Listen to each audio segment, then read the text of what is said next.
دقيقة خد دقيقة خد دقيقة انا فاهم وقف خد دقيقة انا فاهمك خد دقيقة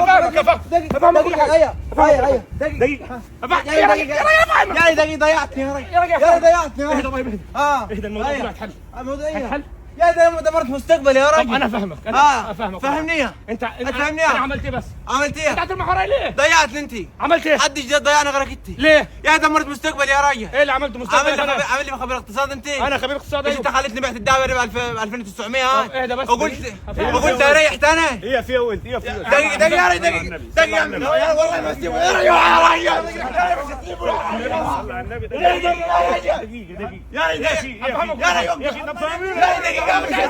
مش هسيبه يا رجل مش عايز تفهم يا عم دقيقة مش عايز تفهم يا عم دقيقة يا راجل نتفاهم فهمنا الموضوع نتفاهم بص تعال يا عم اقول لك اقعد مش هسيبه لا سيبه هذا يعني يا رجل نتفاهم سيبه يتكلم دقيقة قول ايه الحكاية؟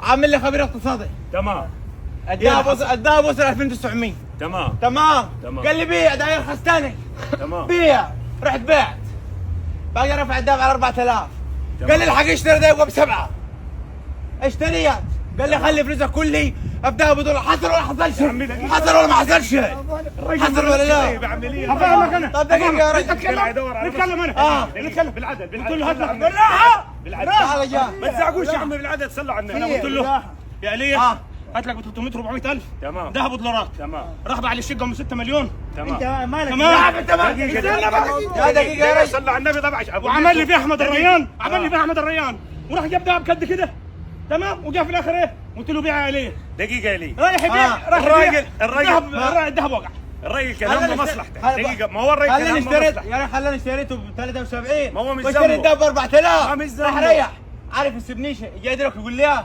الحق بيع الذهب قال هيبقى ب 200 جنيه ب 190 سامع انا لسه يا مكلمك يا عم دقيقة 190 خطبتكم والله دقيقة صلى على النبي انا اعوضك والله انا اعوضك تعودنا بيها اعوضك هنجيب ضمن سكر سكر يا دقيقة يا دقيقة يا رجل ما في سكر في البلد يا رجل يا رجل على رمضان يا راجل يا ضيعني يا راجل يا ضيعني يا كل راجل حاجة تتحل بالعدل يا عامل لي بخبير اقتصاد عارف تعال يا زيكو تعال يا زيكو خذ من العصايه خذ من العصايه تعال ايه بقى الحكاية انا دلوقتي انا بكى على مصلحته راجل دخل على الجواز وعيبني في المستقبل بعد ما خليت بعد خلاص احنا ما خليت اشتريت الذهب دلوقتي ب 4000 هيوصل عايز نبيع ذهب ب 2.5 هيوصل كام الذهب؟